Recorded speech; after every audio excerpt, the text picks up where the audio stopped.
Friends, माझं नाव चैतन्य पत्की आहे आणि welcome back to my YouTube channel. आपण या व्हिडिओमध्ये ॲनालिसिस करूया भारत विरुद्ध इंग्लंड तिसरा T20 आंतरराष्ट्रीय सामना जो सौराष्ट्र क्रिकेट असोसिएशनचा राजकोट स्टेडियमवर खेळवण्यात गेला आणि much needed win व्हिजिटर्ससाठी इंग्लंडसाठी.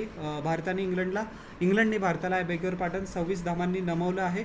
Man of the match होता वरुण चक्रवर्ती, ज्यांनी वर्ल्ड क्लास बॉलिंग केली. 5 गडी त्यांनी बाद केले फक्त 24 धावा देऊन. बट इंग्लंडनी खूप चांगली बॉलिंग केली आणि क्रेडिट इंग्लंडलाच द्यावं लागेल. टॉस भारताने जिंकला आणि नो डाऊट आपण क्षेत्ररक्षणाचा निर्णय घेतला. इंग्लंडला आपण 171 धावांवर रोखले, त्यांचे 9 गडी पण बाद केले. 11 एक्स्ट्राज आपल्या बॉलर्सनी कन्सीड केले. फिल सॉल्टनी केल्या 5 धावा, फक्त एक सॉलिटरी चौकार होता, त्यांनी स्ट्रगल केला आज. त्याची विकेट घेतली हार्दिक पंड्याने. अभिषेक शर्माने एक सोपा झेल घेतला. इंग्लंडसाठी खूप चांगली बॅटिंग केली बेन डकेटनी. Square off the wicket, through the offside, down the ground, anything shot wide outside the off stump, त्यांनी खरपूस समाचार घेतला. 51 धावा केल्या 28 चेंडूंमध्ये. 180 पेक्षा पण त्याचा स्ट्राईक रेट जास्त चांगला होता. त्याची विकेट घेतली अक्षर पटेलनी. अभिषेक शर्माने दुसरा झेल घेतला पण त्यांनी इंग्लंडला चांगली स्टार्ट मिळवून दिली, हे मात्र 100% नक्की. जॉस बटलरला मोठी इनिंग्स खेळता आली नाही दुर्दैवाने. त्यांनी पूर्ण स्ट्रगल केलं. 22 चेंडूंमध्ये फक्त 24 धावा त्याला करता आला. एक चौकार एक षटकार.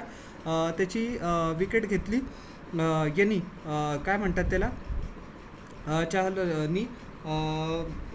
त्याचा कॅच घेतला संजू सॅमसननी. रवी बिश्नोईनी हॅरी ब्रूकला बोल्ड केलं आहे बेगर पार्डन 8 वर 10 चेंडूंमध्ये.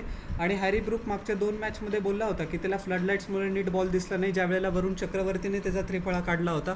आता रवी बिश्नोईने त्याला बोल्ड केलं. आता त्याच्याकडे रिझन काय असेल?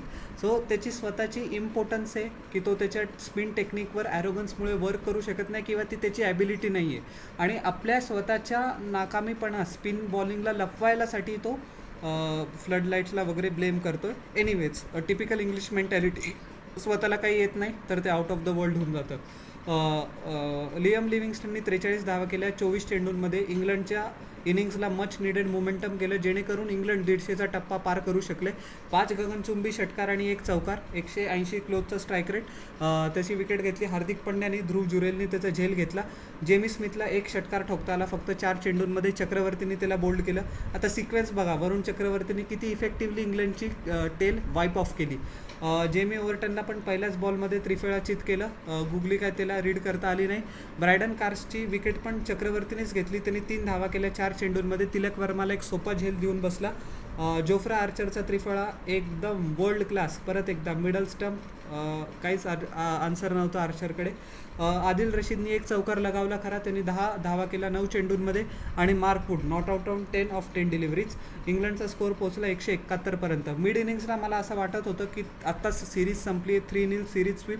बट आपल्याला 100% क्रेडिट द्यावे लागेल इंग्लंडच्या बॉलर्सला, एस्पेशली आदिल रशीदला, जेणेकरून त्यांनी मिडल ओव्हर्समध्ये एंडमध्ये एक असा सापळाच बांधून ठेवला ज्याला आपल्या लोअर मिडल ऑर्डर आणि मिडल ऑर्डरचे बॅट्समन बिलकुल तोडू शकले नाही. आपण फक्त मॅनेज केले टीम इंडियाने. 145 धावा, 9 विकेट्स आपल्या पडल्या 20 ओव्हर्समध्ये. संजू सॅमसननी 3 धावा केल्या 6 चेंडूंमध्ये. व्हेरी अनफॉर्च्युनेट, त्याला परत एकदा फेलियर आलं. आदिल रशीदनी कॅच घेतला आणि जोफ्रा आर्चरने त्याची विकेट घेतली. अभिषेक शर्माने 5 चौकार लगावले खरी. असं वाटत होतं की तो पहिल्या T20च्याच फॉर्ममध्ये आला आहे, but it wasn't meant to be. 24 run 14 चेंडूंमध्ये. कार्सने त्याची विकेट घेतली, आर्चरने त्याचा कॅच घेतला. सूर्यकुमार यादव परत एकदा इंडियन कॅप्टनला काही जास्त फारशी कमाल करता आली नाही. 14 रन्स केले त्यांनी 7 चेंडूंमध्ये. 1 चौकार 1 षटकार. मार्क वूडनी त्याची विकेट घेतली. सॉल्टनी त्याचा झेल घेतला. तिलक वर्मा पण चांगल्या पद्धतीने सेट होता. आता हे पुष्कळ इंडियन बॅट्समनला ही खंत असेल की ते सेट झाले होते पण त्यांनी मोठी इनिंग्स काउंट नाही केली. 18 धावा 14 चेंडूंमध्ये. 1 चौकार 1 षटकार. आदिल रशीदने त्याचा वंडरफुली वेल गुगलीनी त्रिफळाचित केलं. क्लासिक आदिल रशीद. आणि माझ्या मते आदिल रशीद तर one of the most underrated bowlers आहे या पूर्ण जनरेशनचा. जे इंग्लंडचा व्हाईट बॉल रेव्होल्युशन आहे त्याच्यातला सर्वात महत्त्वाचा बॉलर म्हणजे आदिल रशीद आहे, पण त्याला लोक एवढी रिस्पेक्ट करत नाही का काय माहिती. एनिवेज पण तो त्याचा क्लास प्रत्येक वेळेला दाखवतो. वॉशिंग्टन सुंदर व्हेरी मिझरेबल इनिंग्स.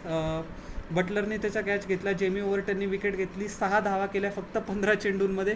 आणि हार्दिक पांड्याने पण खूप स्ट्रगल केलं. 40 धावा केल्या खरी, पण त्याला पण 35 चेंडू लागले. 2 चौकार 1 षटकार. त्याची विकेट घेतली जेमी ओव्हरटननी. परत तेच कॉम्बिनेशन बोल्ड ओव्हरटन कॉट बटलर. अक्षर पटेलला पण काही जास्त खास कमाल करता आली नाही. 15 धावा केल्या 16 चेंडूंमध्ये 2 चौकार. जोफ्रा आर्चरनी त्याची दुसरी विकेट घेतली. आदिल रशीदनी कॅच घेतला त्याचा. ध्रुव जुरेलला पण काही जास्त खास कमाल दाखवता आली नाही. 2 धावा 4 चेंडूंमध्ये. कार्सने त्याची विकेट घेतली. सॉल्टने त्याचा कॅच घेतला. मोहम्मद शामीने एक षटकार लावला तरी बट लार्जर स्कीम ऑफ थिंग्समध्ये त्या षटकाराचा काहीही उपयोग झाला नाही. 7 रन 6 चेंडू. त्याची विकेट घेतली ओव्हरटननी. डीपमध्ये ब्रुकनी सोपा झेल घेतला. बिश्नोईने एक चौकार लगावला खरा, तो नाबाद होता. 4 रन 3 चेंडूंमध्ये आणि चक्रवर्ती नाबाद 1-2 बॉल्समध्ये. जोफ्रा आर्चरने 4 ओव्हरमध्ये 33 धावा दिल्या, 2 विकेट्स घेतल्या. चांगली आउटिंग होती त्याच्यासाठी, कारण त्यांनी पहिल्या 2 मॅचेसमध्ये त्याला मनासारखा परफॉर्मन्स करता आला नाही. मार्क वुडनी 3 ओव्हर ऑलमोस्ट 10 रन्स पर ओव्हरच्या हिशोबाने धावा दिल्या, 29 धावा दिल्या, बट त्यांनी ऑल इम्पॉर्टंट सूर्यकुमार यादवची विकेट घेतली. Bryson Carse 4 over 28 run 2 wicket. लिव्हिंगस्टननी एकच ओव्हर टाकली, तो एक्सपेन्सिव्ह होता. 1 ओव्हर 11 रन, त्याला परत ओव्हर दिली नाही.